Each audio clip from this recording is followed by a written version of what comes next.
Live শেষ করে কটা ভক্সপ নিয়েছি, ভক্সপ নিয়ে আমি ভক্সপ কাটতেছি পুলিশ বক্সে বৈশা।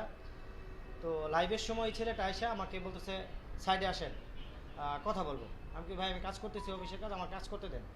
বলছেন আমার সাথে আগে কথা বলেন। পরে আমি বলছি না ভাই আমার কাজ অফিস থেকে ফোন দিতেছে, আমি কাজ শেষ করে তারপর কথা বলবো।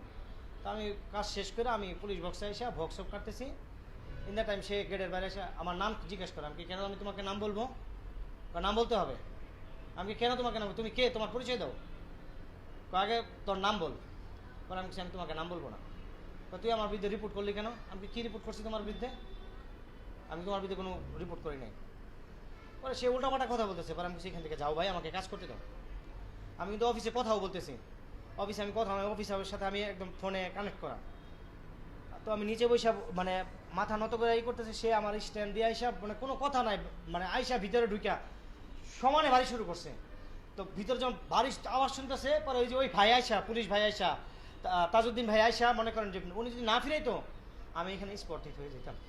পুলিশ বক্সের ভিতরে, পুলিশ বক্সের ভিতরে ওনারা তো সকালে যখন আসছে ওনারা আমাকে এনে ইয়া খুলে দিয়ে বসাইছে, চাটা দিছে, চা খাইলাম, লাইভ করতেছি। এই ভাই আসছে, ভাই কি অবস্থা, ওনারও কাজে মানে ইয়ে করতেছে, মানে জ্যাম লাগতেছে, ছুটাইতেছে। এর মধ্যে ওনারা আসতেছে, ওই ভাইয়ের সাথে উনি বের হয়ে গেছে আর আমি ঢুকছি। পরে ভাই আবার বলতেছে লাইভ শেষ করে আসলেন? আমি জি ভাই লাইভ শেষ করে আসলাম। উনি খালি বেড়ে গেল, তার মনে করেন যে 30 সেকেন্ডের ভিতরে এই ঘটনা। এই ছেলেকে আমি জীবনে দেখিও নাই, চিনিও নাই, এবং তাকে আমি কোনোদিন মানে তার সাথে কোনোদিন কথা বলছি কিনা এরকম আমার মনে হয় না। আমি সকাল থেকে আজকে যে ঈদের গরমুখী মানুষ বাড়িতে ফিরতেছে, যানজট নিরসনের কাজ করতেছিলাম। তখন আমি এখানে দাঁড়ায় কাজ করতেছি, তখন বক্সের ভিতরে অতর্কিত একটা শব্দ শুনতে পাই।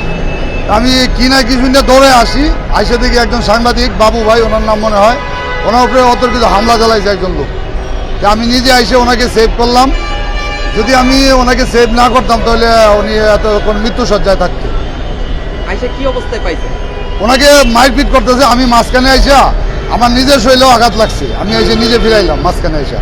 ওই চেয়ার উঁচু করে ওনার মাথাতে আঘাত করতে চাইছিল, চেয়ারে আমি দৌড়ে বলাইছি। তখন মানে কি অবস্থা, ওনার শারীরিক অবস্থা কি? ওনার শারীরিক অবস্থা খুব খারাপ ছিল। ওনাকে আমি সেভ করে আমি আমার সেভ জোনে নেওয়ার পরে ওনাকে আমি প্রাথমিক চিকিৎসা দিছি। চিকিৎসা দিয়ে পরে ওনাকে আমি একটু বক্সে বসালাম। হ্যাঁ, মাথায় আঘাত পাইছে, শরীরে মাথায় রক্তাক্ত হয়েছে, মাথায় স্পট আছে।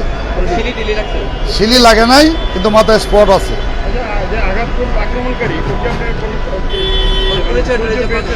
না, ওর কোনো পরিচয় আমরা পাই নাই। আমি তো ট্রাফিক ডিভিশনে কাজ করি, তো তাৎক্ষণিক আমি থানাকে অবগত করি, থানা এসে তাকে অ্যারেস্ট করে নিয়ে যায়।